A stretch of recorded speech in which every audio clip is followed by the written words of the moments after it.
Well, it's week 2, day 1 of the LCS Spring Split with coverage brought to you by Alienware. I'm joined right now by Inspired after their game against Team Liquid. So first off, what you got a new tattoo? Yeah, I did. Yeah, we'll get like an insert shot after this or whatever of it. But what is the tattoo? You can't tell? It's a Viego sword. Oh, it is a Viego sword. Okay, Yeah, that's sick. Yep. Oh wow. I wanted something to have like connections to league, but not like really strict that it's a league thing. So, and it looks pretty nice. So when did you get it?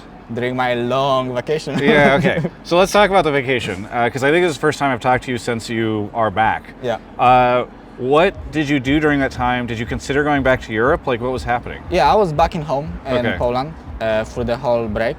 And I was just waiting for the next split because I was still contracted to EG. I had the opportunity to join other teams, but I decided to stay with EG under contract and hope that they will want me to play during the season. So I was basically playing solo queuing, making sure I'm ready all the time and see what happens. I was just doing like in real life stuff that I didn't have opportunity to do for the past 4 years because I was always playing. Like a tattoo? Yeah, like tattoo. What else did you do? I was going to the gym. I learned a little bit how to cook. I was like catching up with my old friends that I didn't get to spend time with when I was a pro player, like all the time playing.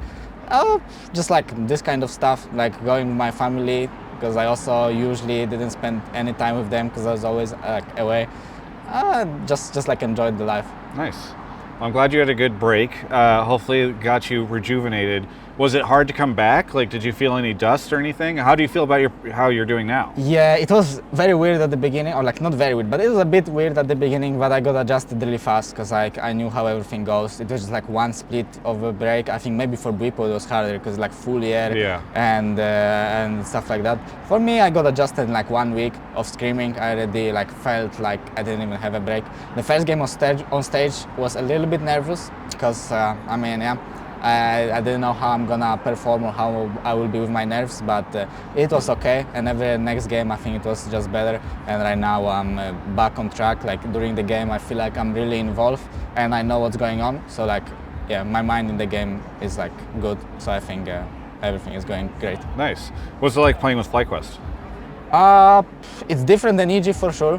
I think on EG Impact was not really talking much and Jojo was the guy that really liked to make plays, and here is like kind of differently. I think Bwipo has a better idea on what we should do as a team, and Jensen is more of a follower, so he just like likes to play control mages, just like chill a little bit and let us do our things. So in that case it's different, but for me when I'm playing on a team I always do the same stuff, so it's like I don't really care who I play with. I always will call my stuff and say what I think we should be doing. So yeah, for me it's like I don't really care like about the players I'm playing with because I will try to make them play the way I want to. Yeah.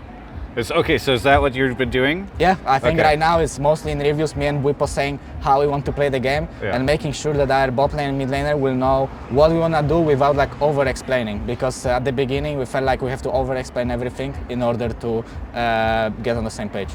Do you and Bwipo ever have differing opinions on stuff? Do you guys argue? Like, is there a world where there's just like 3 FlyQuest players that are sitting there watching you and Bwipo like argue for 15 minutes about something? No, it's usually me and Bwipo against them. Oh, really? Okay. If anything, yeah.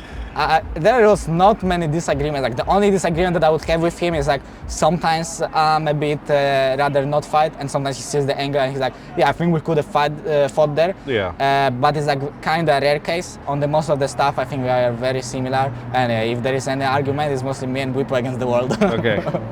Well, it's good you have an ally then. Yeah. Okay, so being back on stage after that break, what has that been like for you? Yeah, at the beginning I was nervous, but now I'm back on track. It feels like it used to. Nothing really changed. I think I'm more mature than I was before, so I'm not even feeling that nervous. It's chill. Yeah. What do you think of the other teams? I think they are kind of trash. Only Cloud9 is good. But Cloud9 is really good. I think mostly because of their carries. I think Berserker and Jojo are really, really good.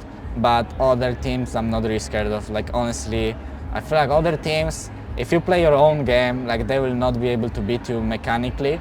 And I don't think like there is any team that has very good team play that they will win with that. So yeah, the only team that I'm low-key scared of is Cloud9.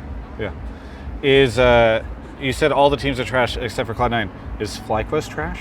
Oh, I think, I mean, I was not including us when I was talking I'm just this. teasing. I think we are good, but like when we are playing against Cloud9 currently, it feels like they are just faster than us. Like they put a high tempo in the game, especially in scrims, and like they fight a lot with mid, they fight a lot with bot, and they kind of get to snowball from that. But I know that this kind of playstyles are not that good on stage. Like usually on stage people play a bit safer, and that could favor us in that game. So yeah, I would for sure consider us as a second team right now, but I see potential to beat Cloud9. So is it like Cloud9 and then FlyQuest and then everybody else, or like what's the distance like between everybody? I think it's Cloud9, then it's a little bit of a gap, a little bit, and it's us. Then I think it's like a little bit and a half gap for Energy and Team Liquid. Okay. And then there is, I think 100 Thieves is better than other bad teams. Okay. And then the top three of the bottom, I think they are not that good. Immortals, Shopify, and Dig. I think. Yeah, down at the bottom. Okay, good to get your perspective. What do you think about playing on Life Patch? Don't really care, honestly. You have to adapt fast, so that's like a different thing. Like for example, in EU plays, like they play one patch and then for the 4 weeks they have to play the same champions. Yes. And for us, first week no one played Karma. This week everyone plays Karma. I'm pretty sure next patch someone will play something different. So every week you play different stuff, so that's nice. So that's fun for you. Yeah, it's because I think some players, like, it's funny because I feel like the younger players that I talk to, they're like, it's cool, or I don't care. Then you talk to the old hats and they're like, I don't know about this. Yeah, I mean, it depends lame. on the ability to how fast you can pick up new champions, I think. Yeah. Cool. Is there anything you want to say to any of the fans out there? I'm happy you guys didn't forget about me and still support me even after my break. And I hope I will play well enough to keep you guys entertained while I'm playing, and you will keep supporting FlyQuest. Very good. Thank you so much for the interview. Thank you. Everyone else, you can check out the rest of my coverage of all things LCS right here on my YouTube channel.